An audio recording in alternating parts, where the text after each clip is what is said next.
petits choux, selon vos goûts, bonjour et bienvenue. Alors, les petits choux, est-ce que c'est difficile à faire? Eh bien, on va voir ça ensemble. Déjà, ce qui est sympa avec le petit chou, c'est qu'on peut le farcir de façon sucrée ou salée. Il y a bien sûr le traditionnel chou à la crème, farci de crème pâtissière. Parfois, cette crème pâtissière est additionnée de chantilly. Voilà. Mais évidemment, toutes les garnitures sont possibles pour autant que ça tienne, bien sûr, dans le petit chou. Voilà. Alors, nous, on en fera en version salée. J'ai une garniture salée aujourd'hui, donc voilà. Je vais vous donner les proportions et je vous dis déjà tout ce que j'ai fait. Alors, moi, j'ai divisé par 2, parce qu'on n'est que 2, voilà. Mais pour 4 personnes, on commencera avec 250 ml d'eau ou moitié eau, moitié lait, c'est comme on veut. La pincée de sel, comme toujours. 100 g de beurre. Et ça, on met chauffer jusqu'à ce que le beurre ait bien fondu dans l'eau. Voilà, ça c'est très simple.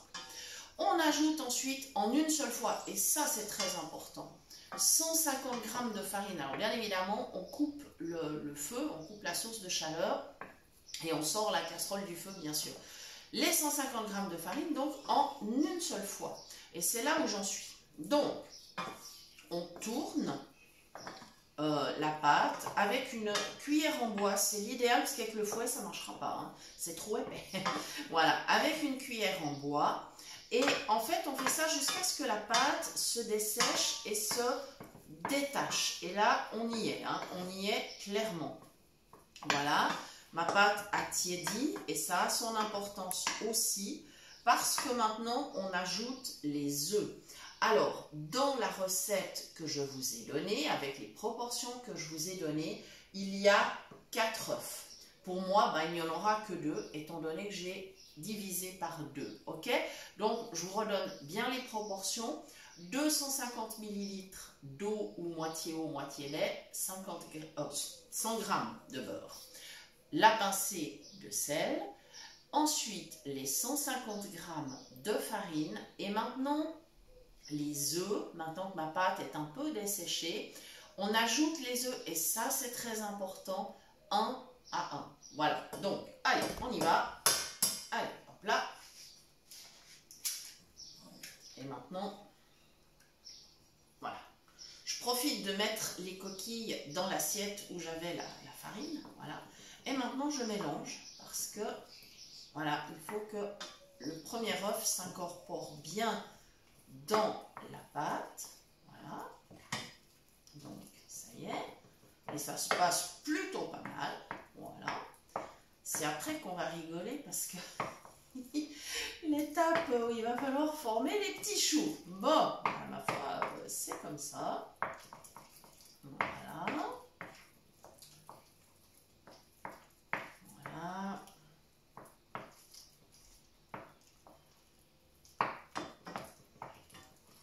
Ceci, voilà. Peut-être faire une.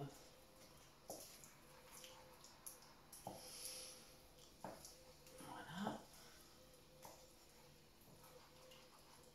Voilà. Maintenant,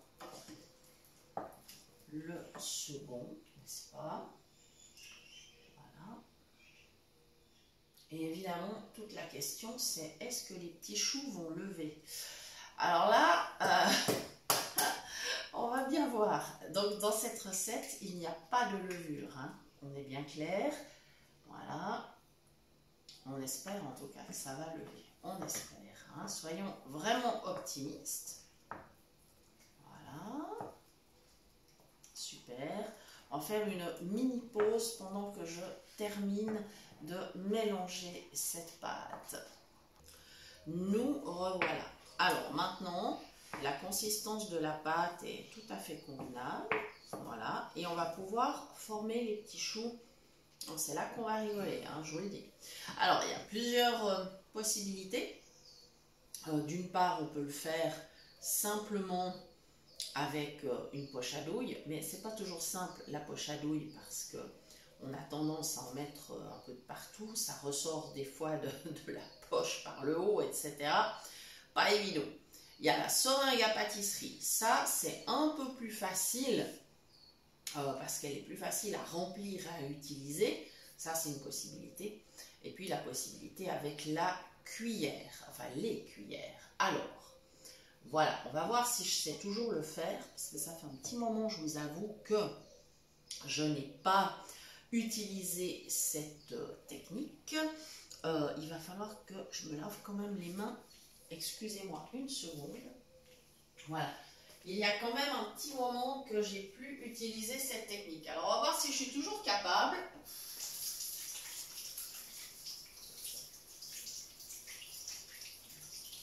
Voilà. Et je vais prendre un petit torchon humide avec moi pour, voilà, m'essuyer les mains le cas échéant. J'ai manqué un peu d'anticipation là.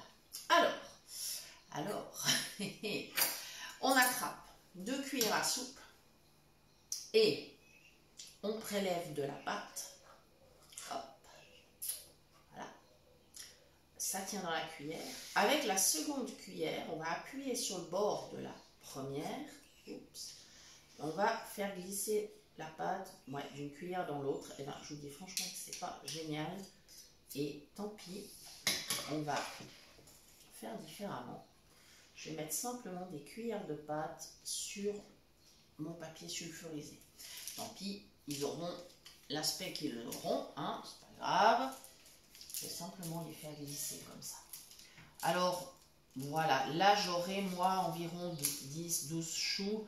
Vous, avec les proportions que je vous ai données, vous en aurez entre 20 et 25. Voilà. Comme ça. Oh, ils sont pas si mal les choux. Même avec une seule cuillère, je pense plus mal. Ouais, ça va. Comme ça, bah, voilà.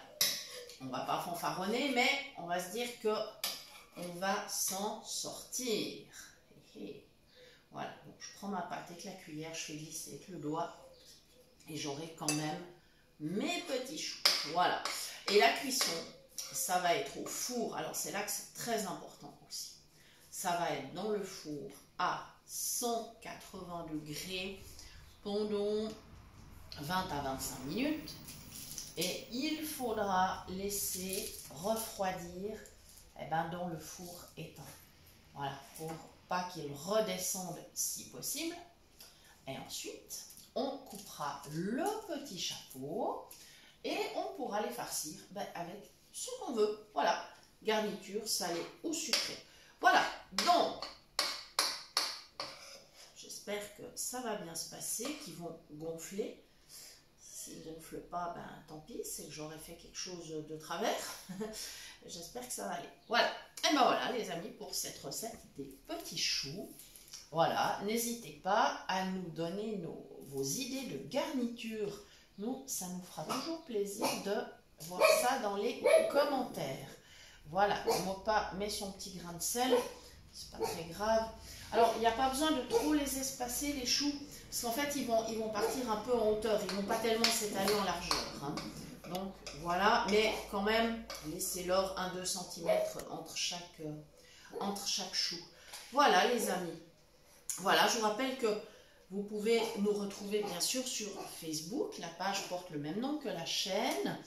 Et vous pouvez venir papoter cuisine avec nous sur le groupe Phoenix Cuisine Pratique, né de notre collaboration avec l'association Phoenix.